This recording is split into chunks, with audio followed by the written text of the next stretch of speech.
Hey everyone, and welcome back to eGreen channel. Ever dreamed of building your very own drone from scratch? What if I told you it's not as hard as you think?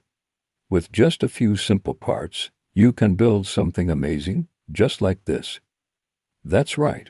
Today we're going on an awesome journey to build a quadcopter together. It's the perfect project for anyone curious about robotics, electronics, and of course flying. So, if you are ready to get your hands dirty and create something that can actually take to the skies, you're in the right place. Let's get started. First things first, let's talk about the essential components you'll need. Think of it like a shopping list for your high-flying creation. You'll need a frame, which is the skeleton of your drone. You can buy a pre-made one online or even get creative and 3D print your own. Next, we need the muzzle for brushless motors and for matching propellers. These are what will lift your drone into the air. To control the speed of those motors, you'll need for electronic speed controllers, or ESCs. These are crucial for stable flight. The most important part is the flight controller, which is the brain of the operation. This little circuit board is where all the magic happens. To power everything, you'll need a good lithium polymer or LiPo battery.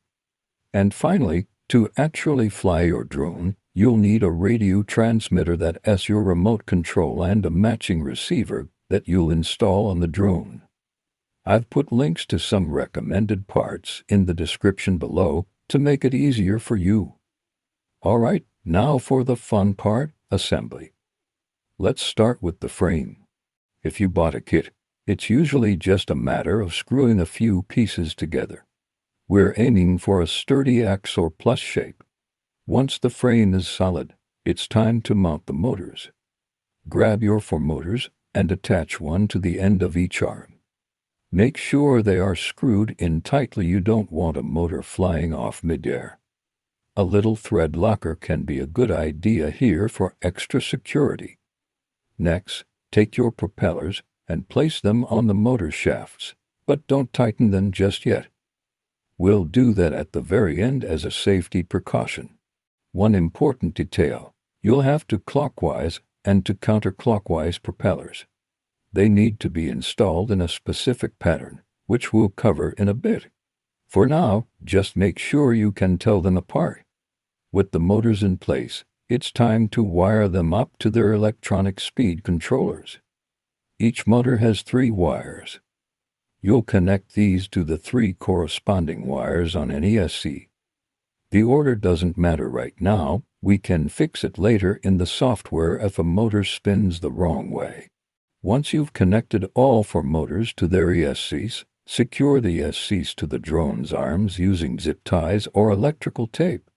Keep the wiring neat and tidy, as this will help with airflow and prevent any wires from getting caught in the propellers. This is where your drone really starts to look like a complex machine, but don't worry, it's all very logical. We're just connecting the dots, 1 wire at a time. Take your time, double-check your connections, and let's move on to the brain. Now we're getting to the heart of the drone, wiring everything to the flight controller.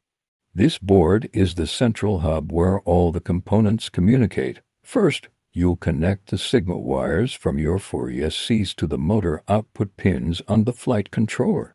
The final piece of hardware to install is the radio receiver. This little device is what receives the signals from your transmitter, allowing you to control the drone. Your receiver will have a few wires that need to be connected to the corresponding input pins on your flight controller.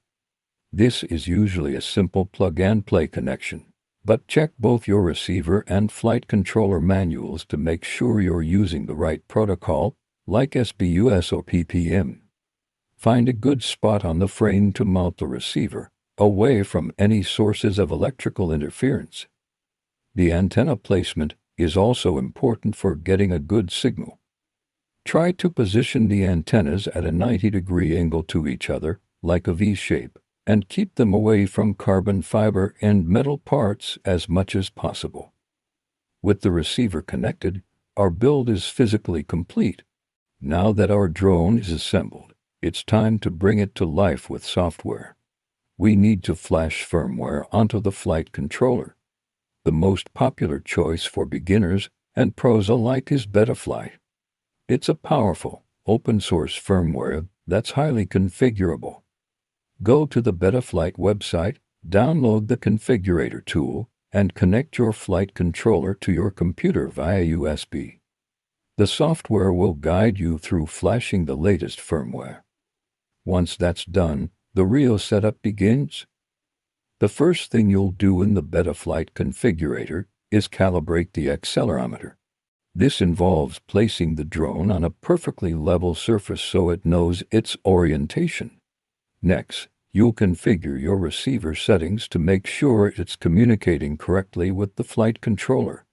You'll see the bars move in the configurator as you move the sticks on your transmitter. One of the most crucial software steps is checking the motor direction. In Betaflight, there's a Motors tab where you can test each motor individually, without the propellers on, of course. The configurator will show you the correct spin direction for each motor. If a motor is spinning the wrong way, don't panic. It's an easy fix. You can either reverse the direction in the SC software, like suit, or you can simply swap any two of the 3 motor wires connecting the motor to its ESC. Go through each motor one by one and make sure they all spin correctly. This step is absolutely critical for stable flight. If the motors are spinning in the wrong directions, your drone will flip over instantly on takeoff.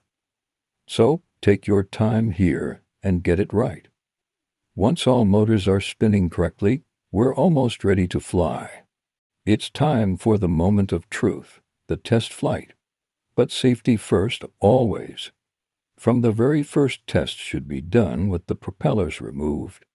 Place the drone on the ground, plug in the battery, and stand back. Arm the drone using your transmitter. Slowly increase the throttle and check that the motors spin up smoothly. Now, test your controls.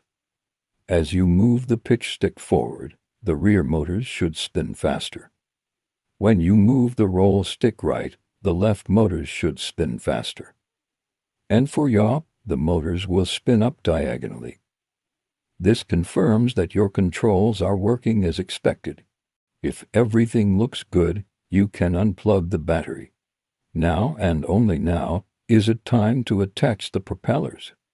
Make sure you install the correct clockwise and counterclockwise props on the right motors and tighten the nuts securely. For your very first flight with propellers, find a large, open area with no people or obstacles around. Grass is ideal for a soft landing. Place the drone on the ground, stand a safe distance away, and arm it. Gently and slowly increase the throttle until the drone is just about to lift off. You want to see if it's stable. If it starts to tip or shake violently, disarm it immediately and recheck your setup. If it feels stable, give it just enough throttle to hover a foot or 2 off the ground.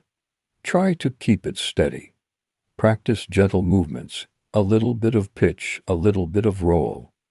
Your first flight will probably be a bit wobbly, and that's completely normal. The goal is just to get a feel for the controls and achieve a stable hover. Congratulations, you are now officially a drone pilot. Before we wrap up, here are a few extra tips for all you beginners out there. First, start small and light. A smaller drone is less intimidating, cheaper to repair, and safer to learn with. Second, practice makes perfect. Before you even fly your real drone, I highly recommend spending some time on a drone simulator. This will help you build muscle memory without risking your new creation. Third, always prioritize safety. Do a pre-flight check every single time. Check your props, your battery, and your connections. And finally, fly in open, legal areas. Respect privacy and local regulations. Building and flying drones is an incredibly rewarding hobby, that it comes with responsibility. Take it step by step, learn from your mistakes, and most importantly, have fun with it. And there you have it. You've successfully built and flown your very own FPV drone. How cool is that? You took a box of parts and turned it into a flying machine. I hope this guide was helpful and inspired you to take on this amazing project. If you enjoyed this video and want to see more cool DIY tech builds, flight tutorials, and other projects, make sure to hit that subscribe button and ring the bell to Green channel so you don't miss out on our next adventure. If you have any questions, drop them in the comments below, and I'll do my best to help you out. Thanks for watching, fly safe, and I'll see you in the next one.